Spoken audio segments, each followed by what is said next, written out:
누가 짓는다고 그랬죠? 하나님이 지으신다고 그랬어요. 저는 일주일 동안 이렇게 보내면서 고구마 캐고 그 다음 주부터 계속 미얀마에서 선교 소식이 들어오는 거예요. 그래서 이제 집을 짓기 시작하는데 벌써 이제 7가정을 쭉 지난주에 짓기 시작합니다. 시작해가지고 계속해서 사진을 보내오는 거예요. 그 사진을 보면서 너무 감동이 되었습니다. 하나님께서 우리 선교연합회를 통해서 미얀마의 선교지에서 또 활발하게 역사하시는 그 모습을 보면서 우리 선교연합교회가 작지만 귀하게 쓰임받는 교회, 작지만 하나님이 쓰시는 교회로 이렇게 하나님 축복해 주신 줄 믿습니다. 그래서 우리는 이 살면서 보면은 우리 자신을 돌이켜보게 되는 것이죠. 이제 70장 찬송을 부르면서 깨달은 것이 그것입니다. 내 평생 살아온 길 뒤를 돌아보니 우리는 항상 우리가 지나온 세월을 돌아보게 되잖아요. 내가 지금 어떻게 살아왔는지, 하나님께서 나를 어떻게 사용하고 있는지, 그러면 어떻게 앞으로 살아갈 것인지를 이제 우리가 생각하게 되는 것이죠. 돌아온 길들을 돌이켜보는 것이죠. 걸음마다 자국마다 모두 죄뿐입니다. 그렇습니다. 어찌 보면 내 삶 자체가 걸음마다 자국마다 죄뿐인 삶을 살아왔습니다.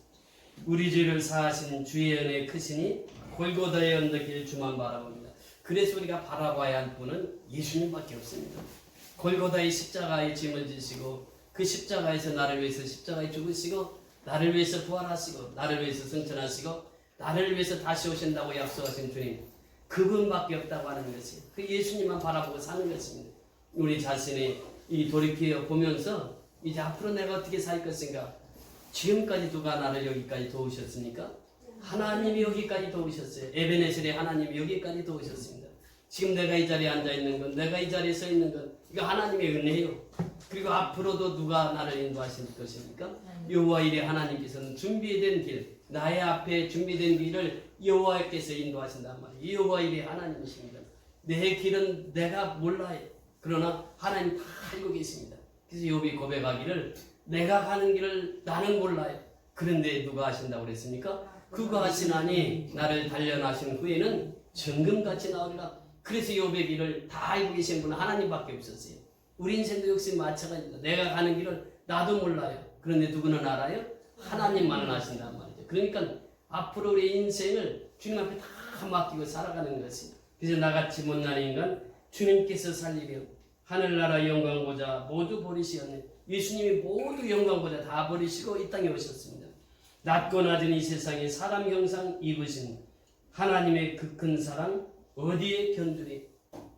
하나님으로서 예수님이 이 땅에 오셨습니다. 사람의 모양으로, 사람의 모습으로, 사람의 형상으로 이 땅에 오셨다.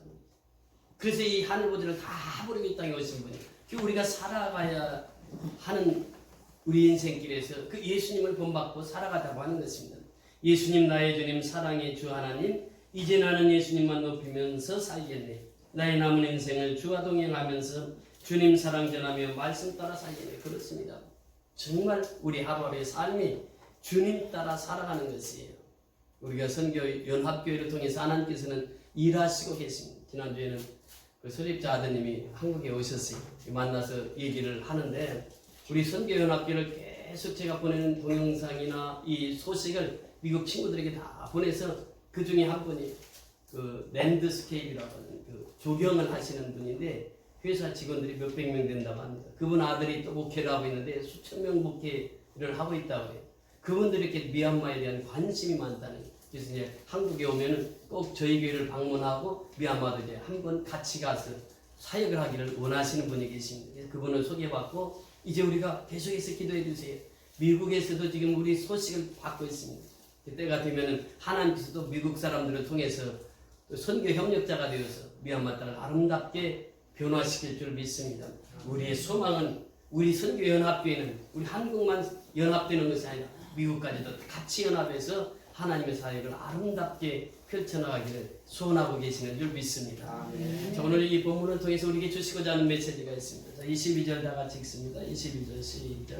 종들아 모든 일에 육신의 상전들에게 순종하되 사람을 기쁘게 하는 자와 같이 눈가림만 하지 말고 오직 주를 두려워하여 성실한 마음으로 하라. 아멘. 여기에 보면 첫 번째 나오는 단어가 무엇입니까?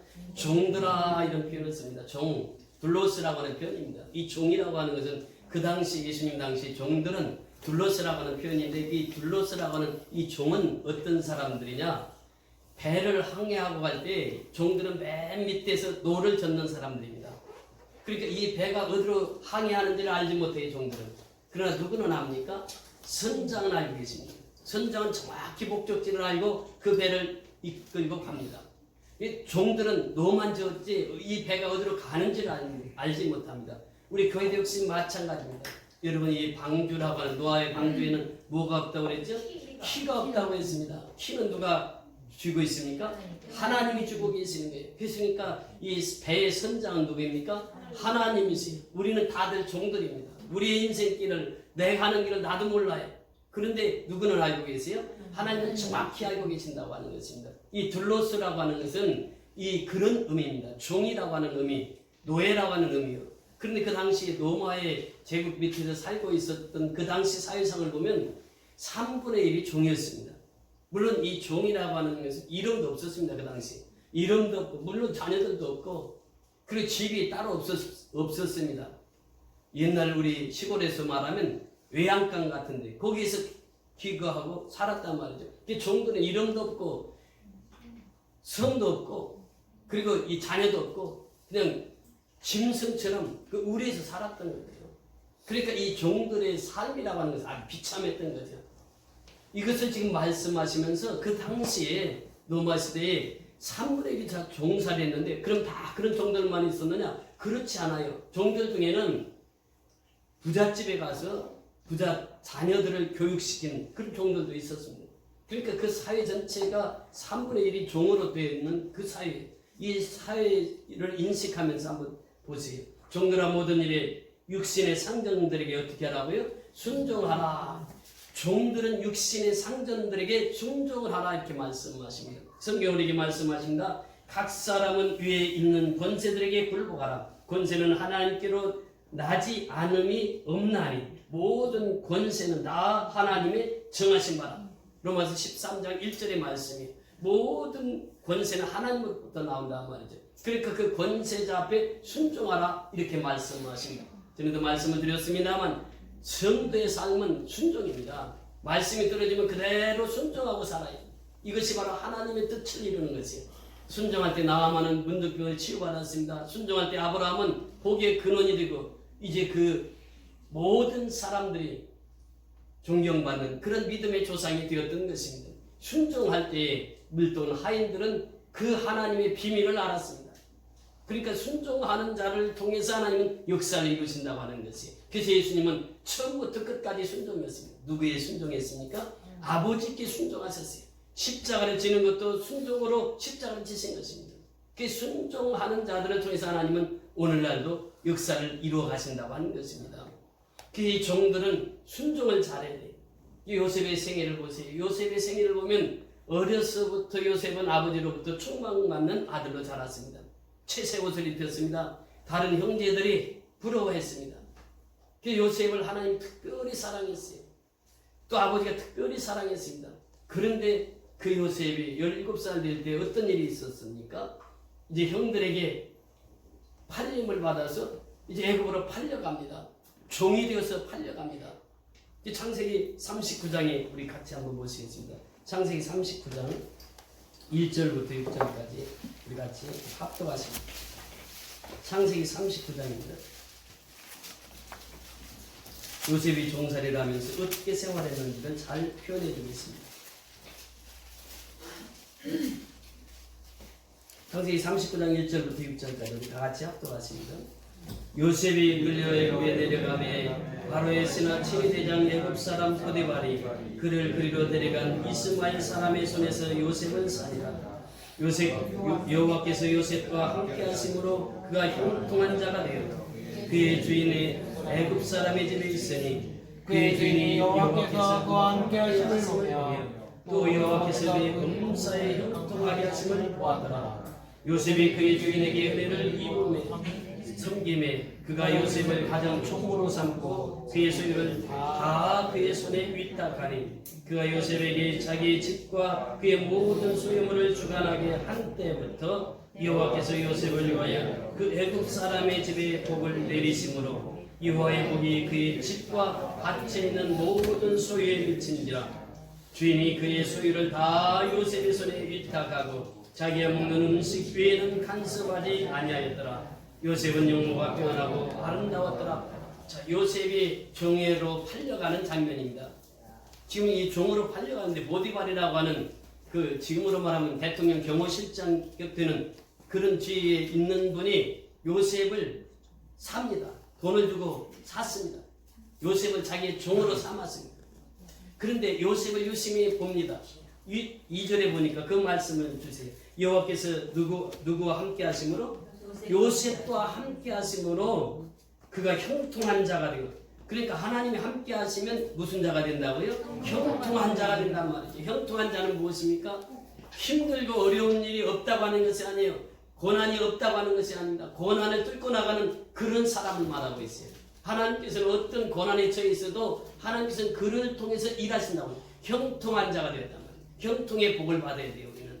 그래서 이 요셉이 형통한 자가 되어서 그의 주인 애굽 사람의 집에 있으니 그의 주인이 여호와께서 그와 함께 하심을 보며, 보디발이 그 요셉과 함께 하시는 누구를 보았다고요? 하나님을 보았어요. 여호와를 보았단 말이죠. 요셉에게 누가 함께 하신다고요? 하나님이 함께 하심을 그의 주인이 본 것이에요. 3절에 보니까 그의 주인이 여호와께서 그와 함께 하심을 보며 또 여호와께서 그의 범사에 형통하게 하심을 보았더라. 범사에 형통. 지금 종으로 사왔습니다. 자기는 주인입니다. 그런데 종이 범사에 형통하는 것을 누가 보았어요? 주인이 보았다고 하는 것입니다. 4절 다 같이 한번 읽습니다. 4절 시작. 요셉이 그의 주인에게 은혜를 입어 섬김에 그가 요셉을 가장 총무로 삼고 자기의 소유를 다 그의 손에 위탁하니. 그래서 요셉을 보니까 아주 총명해요. 요셉을 보니까 하나님의 복을 받고 사는 거예요. 형통한 복을 받고 사는 거예요. 자, 예배 시간에 그렇게 얘기하는 거예요. 형통한 복을 받고 사는 것이 지금 이 요셉이. 그러니까 하나님께서 그 요셉을 들어서 가정총무로 삼으십니다. 그리고 여기 보면 가정총무로 삼을 때 모든 소유를 다 맡겼다고 했습니다. 5절에 보면 그가 요셉에게 자기의 집과 그의 모든 소유물을 주관하게 한 때부터 그래요. 참 중요한 말씀에서 5절에 나오죠. 모든 소유물을 주관하게 된 때부터 어떻게 하셨다고요? 여호와께서 요셉을 위하여 그래요. 요셉을 위하여 그 애굽 사람의 집에 복을 내리심으로. 누구를 위해서, 누구 때문에 복을 받았어요? 요셉 때문에 복을 받아요. 누가? 보디발의 가정이 복을 받는 것이에요. 이방인인 보디발 가정이 요셉 때문에 복을 받습니다. 복을 받는데 어떻게 복을 받았다고요? 그 집에 복을 내리심으로 여호와의 복이 그의 집과 또 밭에 있는 모든 소유에 미친지라. 이것이 바로 하나님의 역사입니다. 그 요셉의 순종이 이런 결과를 나타낸 거죠.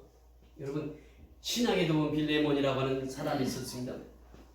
그 집에 종이 있었어요. 오네시모라고 하는 종이 있었습니다. 그런데 그 집에서 무엇을 가지고 왔는지, 무엇을 훔쳤는지는 잘 모르겠으나 오네시모가 저 로마에 거기에 있는 바울께까지 갔습니다. 바울에게 가서 바울에게 이제 말씀을 듣고 제자가 된 거예요. 그때 오네시모 편에 편지를 써서 줍니다. 그때 편지를 쓸 때에 바울이 그런 편지를 해요. 나 바울 그리고 디모데 사랑하는 빌레몬에게 편지하는데 오네시모가 여기 왔는데 말씀을 받고 하나님의 제자가 됐다. 형제가 되었다. 그러니 이제는 종이지만 형제답게 그를 대우해주라. 그리고 형제를 사랑하고 그를 이제 다시 종으로 하면서 이 형제로 사랑해줘라. 이런 편지를 씁니다. 그러면서 그가 빚을 진 거 있다고 하면 내가 가서 갚아주마. 이 사도 바울의 친필로. 그래서 내가 친필로 이 편지를 써라. 이것이 빌레몬. 그러니까 성경에도 보면 이 주인과 종의 관계를 말하면서 이제 주인이 되었든 종이 되었든 예수를 믿으면 다 누구라고요? 형제입니다. 형제. 브라더가 되는 게 브라더. 그래서 모든 주인도 형제가 되고 머슴도 형제가 되는 이것을 지금 말씀하시는 것입니다. 그래서 이 머슴들은 종들은 주인의 상전들에게 순종을 하고 주인을 어떻게 해야 되느냐? 형제와 같이 사랑하라 이렇게 말씀해주고 있습니다. 그렇습니다. 이 신앙생활이라고 하는 것은 바로 이 종들의 삶이에요. 우리는 하나님의 종입니다. 종은 주인에게 마땅히 순종을 해야 돼요. 그리고 주인은 우리를 어떻게 하신다고요? 사랑하신단 말이에요. 형제같이 사랑을 해주세요. 하나님은 여전히 우리를 사랑해 주십니다. 1961년도에 로렌스 형제라고 하는 분이 프랑스에서 태어났습니다. 이분은 태어날 때부터 남달리 남을 섬기는 그런 은사가 있었어요. 그래서 이분은 신학도 하지 않았습니다. 그런데 갈멜 수도원이라고 하는 곳에 들어가게 됩니다. 그래서 이제 거기서 수도사 생활을 하는데 이 사람이 가진 것이 재능이 뭐냐면 주방에 가서 요리하는. 그래서 이 주방에 가서 파도 다듬고 마늘도 다듬고 요리를 하면서 이제 그 수도원에 있는 모든 사람들을 공개를 해요. 그러면서 이 사람은 또 바닥 청소도 하고 그 식당에 있는 모든 일들을 다 주관해요. 그러면서 이분이 책을 쓰게 됩니다. 이 책이 그렇게 유명해서 지금도 그 로렌스 형제의 그 책을 많이 읽습니다. 그 책 이름이 뭐냐면 The Practice of the Presence of God. 그러니까 하나님의 임재 앞에서의 생활이에요. 그 책의 내용이 보면은 24 hours with Holy Spirit. 성령과 함께 24시간을 보내라라고 하는 말씀이에요. 그러니까 우리가 살아가는데 요셉이 그랬고 오네시모도 그런 또 빌레몬도 그런 삶을 살았는데 24시간 동안 하나님의 임재를 경험하며 살아가는 거죠. 그 사람은 충성하게 돼 있다. 그 사람은 헌신하게 돼 있다. 그 노렌스 형제가 자기는 신학도 하지 않았습니다. 그런데 자기가 가진 그 달란트를 통해서 그렇게 충성을 했어요. 모든 사람들이 노렌스 형제 하면은 지금도 노렌스 형제를 통해서 그 사람은 24시간 누구와 함께 산 사람이 하나님과 함께 산다. 그래서 하나님의 임재 앞에서 살라 이렇게 고백하고 있습니다. 그렇습니다. 우리나라에도 그런 분들 참 많죠. 1945년도에 어떤 일이 있었습니까? 일본 사람들이 쫓겨가고 8.15 해방을 맞이하게 되죠. 그때 이제 사업하던 사업주들이 악덕 기업주들이 많이 죽었다고 합니다. 왜냐하면 그때 이 해방되자마자 일꾼들이 들고 일어났던 거예요. 서서 악덕 기업주들을 이거 어떻게 하면 좋습니까? 그때 당시는 인민재판식으로 이렇게 했다는 거예요. 그러니까 이 주인이 그냥 그 종들이 이 사람 죽여야 됩니다 하면 그 자리에서 죽였던 법이 없을 때니까. 그런데 이제 최태섭이라고 하는 회장이 있습니다. 이분은 이제 비누 공장을 하다가 이제 나중에 그 유리 그때 당시 6.25 때 그 전쟁이 일어나서 유리창이 학교마다 뭐 유리창이 막 깨져가지고 있는데 그 유리창을 수거하면서 그가 이제 깨달은 것이 이 유리창 수거한 것을 어디다 버리기도 못하고 그래서 이걸 공장에서 재생을 해가지고 시작을 해서 유리공장을 했는데 한국유리라고 하는 그 유명한 회사를 차려서 그분이 운행하면서 그분이 이제 그때 8.15 해방 때 같이 이제 잡혔는데 이분도 이 사람을 어떻게 했으면 좋겠습니까? 하니까 거기에서 이제 일했던 사원들이 다 나와가지고 하는 말이 한결같이 이분은 우리를 위해서 지금까지 사고를 하신 분입니다. 이분은 자기 욕심이 없는 분입니다. 이분은 살려야 됩니다. 그래서 최태섭 회장이 살아났다는 거예요. 그러면서 그분이 1961년도에 그 한국유리의 노사가 생기게 됩니다. 근데 노사하고 지금까지 한 번 다툼이 없이 그 회사가 그렇게 성장하게 된 배경은 세 가지. 그분의 신앙생활이 철저한 신앙생활이 첫째는 주일성수였다고 하는 것이에요. 철저하게 주일성수라고. 두 번째는 철저한 11조 생활을 했다고 하는 것입니다. 세 번째는 새벽 기도를 한 번도 빠지지 않고 새벽 기도를 하셨다고 하는. 그래서 지금도 최태섭 회장하면 그 장로님이 되셨잖아요. 그래서 이렇게 섬김을 통해서 모든 사원들이 그렇게 기쁘게 그 회사에 가서 일을 한다는 것입니다. 중요한 것이 사장은 그 직원들을 생각할 때 형제같이 사랑하라고 하는 것이죠. 미국도 보면요. 미국 IBM 회사나 또 그 맥도널드, 세븐일레븐이라고 하는 우리나라에도 지금 많이 들어와 있죠. 이 세 그룹의 회장들이 공통점이 있습니다. 이분들은 다 예수를 잘 믿는 분들이에요. 최태섭 회장님처럼 이렇게 신앙생활을 하는 사람들이에요. 이렇게 잘 신앙생활을 하는 사람들이 세계적인 기업을 운영하고 있다고 하는 사실이죠. 그래서 중요한 것이 뭐냐? 성경은 우리에게 말씀하십니다. 사원들아 범사에 두려워함으로 주인에게 순복하여 선하고 관용하는 자들에게만 아니라 또한 까다로운 자에게도 그리하라 이렇게 말씀하시고 있습니다.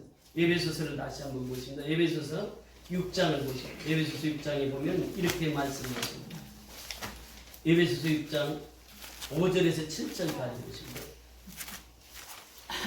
에베소서 6장 5절부터 7절까지.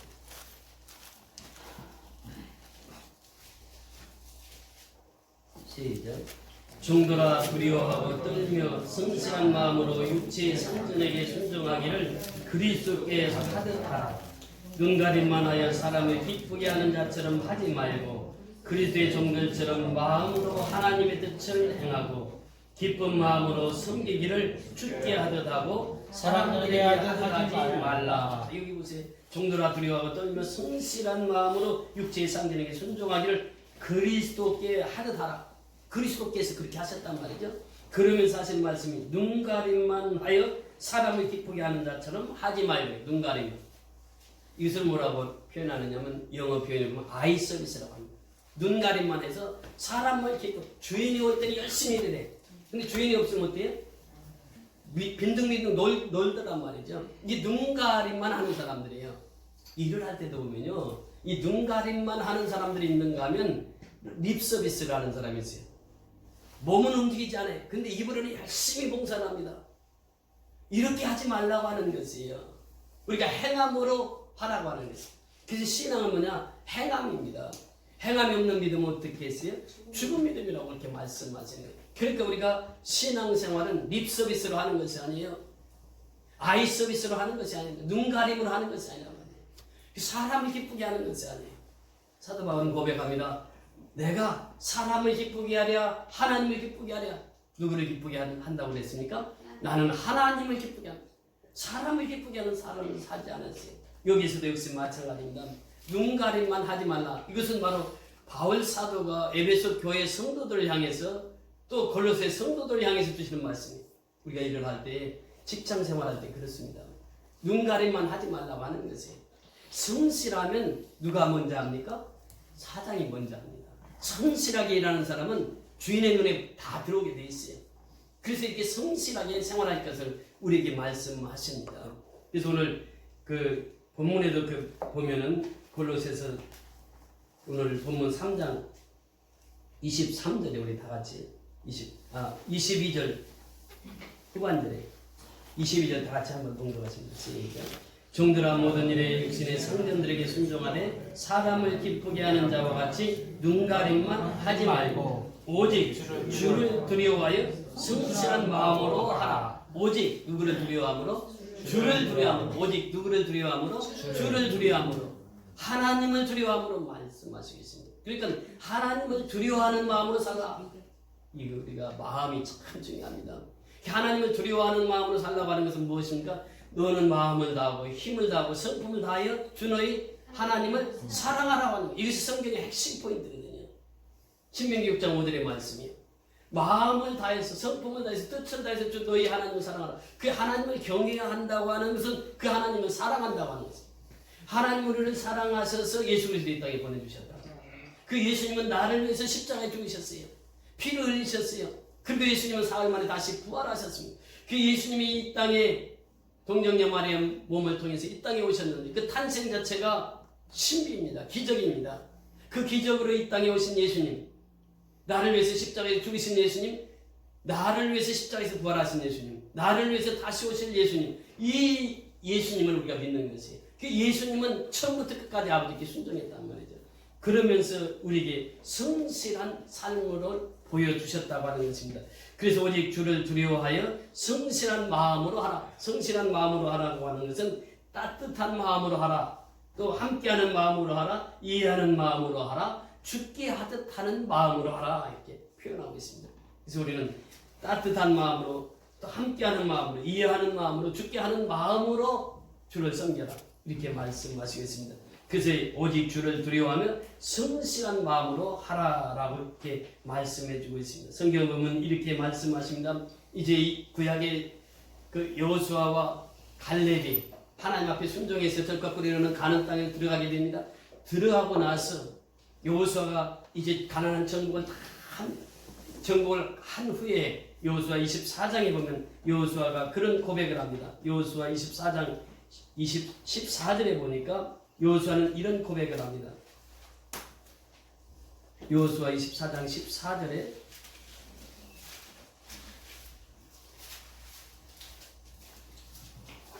그러므로 이제는 여호와를 경외하며 온전함과 진실함으로 그를 섬기라. 너희의 조상들이 강 저쪽과 애굽에서 섬기던 신들을 치워버리고 여호와만 섬기라. 여기서 보면 이제 여호수아가 그 고백을 합니다. 아직도 가나안 7족이 있었고 또 같이 갔던 이스라엘 백성들이 있었는데 이 가서 헷갈리는 거예요. 하나님만 온전히 섬겨야 되는데 그렇게 섬기지 못하는 거예요. 여호수아가 고백하는 거예요. 그러므로 이제는 여호와를 경외하며 온전함과, 여기서 온전함이라고 하는 것은 성실함과 같은 단어입니다. 성실함과 진실함으로 그를 섬기라. 누구를? 하나님을 섬기라. 너희 조상들이 강 저쪽에 애굽에서 섬기던 신들을 치워버리고 여호와만 섬겨라. 여호와만 섬기라. 그러면서 15절에 만일 여호와를 섬기는 것이 너희에게 좋게 보이지 않거든 너희 조상들이 강 저쪽에서 섬기던 신들이든지 또는 너희가 거주하는 땅에 있는 아모리 족속의 신들이든지 너희가 섬길 자를 오늘 택하라.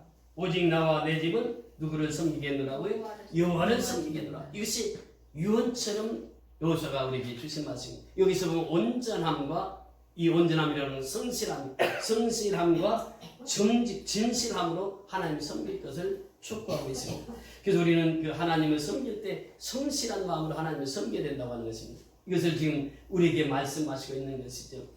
그래서 우리는 하나님 앞에 성실한 마음으로 섬겨야 하나님께서 우리를 기뻐하신다고 하는 것입니다. 예레미야를 통해서 우리에게 말씀하십니다. 이것들이 아침마다 새로우니 주의 성실함이 크시도소이다 이렇게 말씀하십니다. 이 성실한 마음으로 주를 섬길 것을 우리에게 말씀하시고 있습니다.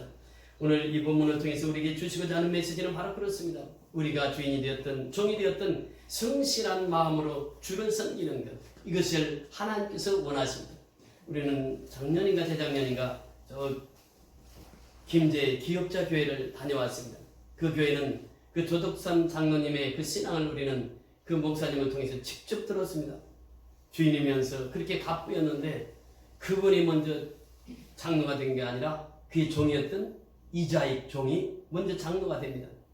그런데 그는 집사로서 그 집에서는 모습이지만 종이지만 교회에 오면 장로님이 돼요.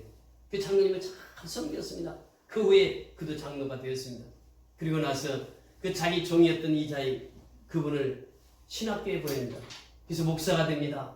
목사가 돼서 3대 장로교 총회장을 했습니다. 그러면서 그 훌륭한 목사를 키워낸 분이 조덕삼 장로님이십니다. 우리는 그곳에서 하룻밤을 보냈습니다. 처음으로 우리 교회가 가서 그곳에서 하룻밤을 지내게 된 것이죠. 참 놀라운 일이죠. 지금도 기억자 교회 하면 모든 사람들이 기억하고 있기를 조덕삼 장로 이자익 목사님을 기억하게 되는 것입니다. 그들은 주와 종의 관계를 너무나도 아름답게 그리스도 안에서 승화시켰던 교회입니다. 그래서 그 교회에 가보면 지금도 여자분들이 앉았던 좌석, 또 남자분들이 앉았던 좌석, 그 당시만 해도 여자 남자가 이렇게 같이 앉지를 못했습니다. 여자가 앉고 여기는 또 남자가 앉고 커튼을 가려가지고 예배를 드리고 그랬던 그 교회, 그 교회가 아름답게 주종관계를 이뤄가는 모습을 우리에게 보여주고 있습니다. 우리는 하나님 앞에서 주인이나 종이나 똑같이 다 형제들입니다. 그래서 우리가 그렇게 하나님 앞에 성실하게 신앙생활함으로 말미암아 하나님의 뜻을 온전히 이루어가는 저와 여러분이 다 될 수 있기를 주의 이름으로 축원을 드립니다. 아멘. 다 같이 일어나셔서